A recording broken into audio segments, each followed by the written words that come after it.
अभी भी ओशो की स्पीच सुनी, पुकार अगर आपकी, ऐसा करके। तो बात तो पते की है, चाहे सुने ना सुने परमात्मा, लेकिन आप पुकारो, ऐसा उसमें कहा गया। पुकारो जितना हो सके, आंसू आता है आंसू भी आने दो, चिल्लाओ। ऐसा कभी लगता है कि नहीं सुनता है वो, फिर भी आप चिल्लाओ, फिर भी आप पुकारो, कभी न कभी तो आपकी पुकार सुन ली जाएगी, ऐसा ओशो ने बताया। और कहते हैं ना,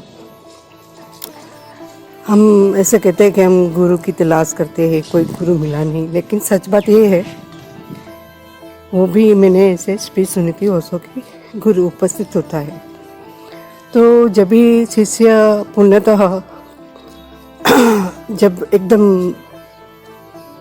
આપણે કહીએ ને કે બધું જ બરાબર હોય, એમ રેડી જ હોય, તો ગુરુ એની જાતે જ એની સામેથી જ આવીને મળે છે, गुरु उपस्थित होता है। आप कैसे पहचानेंगे गुरु को? हाँ, आपके पास क्या पात्रता आपकी कि हाँ ये मेरा, अगर आप वो चूज करते हैं, चुनाव करते हैं, तो आप बड़े हो गए गुरु से। तो ऐसा उसमें है, गुरु हमेशा उपस्थित होता है।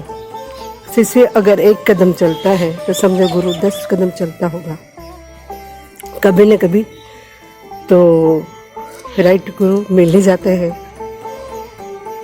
तो ऐसे मैंने कल ही और एक स्पीच सुनी थी, जो मेन पॉइंट है ना, अभी जो ध्यान में आता है, मैं अभी टेरेस पर टहल रही हूँ, फिर भी दोनों काम साथ में होता है, ऐसे एक ही काम करने का है पूरा टोटली, लेकिन फिर भी मैं बस चाह है तो मैं कहती हूँ। ओशो ने कहा, आपको अगर एक बूंद भी मिलती है ना ज्ञान की, तो उसको आप बांट दो, आप अपने पास मत रखो।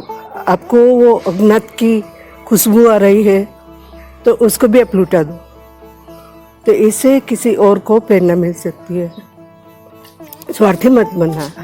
आपको अगर ध्यान में आनंद आता है तो आप दूसरे के साथ शेयर करो, तो दूसरे भी उसी मंजिल पे जाने की कोशिश करेंगे। और कल जो स्पीच थी उसमें अरिहंत और बोधिसत्व ऐसा कुछ भेद है। तो अरिहंत जो होते हैं वो बोला कि ऐसे बैठे हैं और आजू बाजू सब बैठे हैं और अपने आप उसकी और जो आनंद की वर्षा है उस हिस्से के ऊपर होने लगती है, उसके प्रति जो समर्पित है उसको। और बोधिसत्व जो होता है वो अपने जो आनंद पाता है वो दूसरे को बताते हैं, उसके लिए वेट करते हैं, है ना। उसके लिए चाहे अगर समझो कि जाने की वो है घड़ी, लेकिन फिर भी वो रुक सकता है अपनी इच्छा अनुसार। ऐसे तो कहा जाता है कि अदृश्य भी वो काम करते हैं, लेकिन उसमें ऐसा बताया गया कि वो रुक सकता है, बोधिसत्व रुक जाता है कभी कभी शिष्यों की तलाश में, है ना। राइट शिष्य होते हैं तो वो अपना ज्ञान, अपनी आनंद, अपनी प्रेम वर्षा वो उसके प्रति दे देते हैं गुरु। तो उसमें कल की जो स्पीच थी उसमें किसी ने पूछा उसो से कि आप 15 साल से वो कर रहे हो, आप ज्ञान बांट रहे हो, तो आप कितने वो बोधिसत्व को वो उपलब्ध हो गए, मीन्स पा लिया, अपने आप को पहचान लिया, ऐसा कुछ। तो उसके उत्तर में उन्होंने ये सब बताया था डिटेल्स, जो मैं अभी आपको बता रही हूँ। उन्होंने सीक्रेट रखा, क्यों तभी जो माहौल था ना, वो अगर इतना क्रांतिकारी विचार थे ओशो के, देखो सभी तो उसकी वो कैपेसिटी नहीं होगी कि वो ओशो को समझ पाए, तो उसका मीनिंग भी उल्टा ले सकते थे।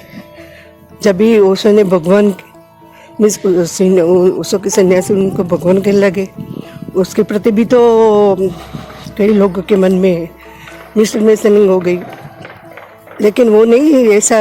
अहम ब्रह्मास्मि वेदों का तो बहुत पहले का है सनातन वो वेद वाक्य, लेकिन वो है ना समय के समय की बात है। तो इन शॉर्ट ओशो ने कहा, आपके पास जो भी हो ना, आप उसको बांटो, आप उसको शेयर करो। तो बांटने से है ना, वो आपकी जो गुणवत्ता है उसमें और निखर आने लगेगा। जैसे अभी मैं बोल रही हूँ, कोई सुने ना सुने, कोई देखे ना देखे, लेकिन प्रयत्न करते रहना चाहिए। कभी न कभी अभी नहीं तो फिर इन फ्यूचर कभी किसी के भी काम में आ सकता है, तो उससे बढ़िया और क्या होगा, है ना। ना भूतो ना भविष्यति। वो अज्ञात के पीछे क्या छिपा है हमको नहीं पता। तो इन तेरा तुझको अर्पण, क्या लगे मेरा। जय यशो हरिओम गुरुदेव दत्त। ओम शांति।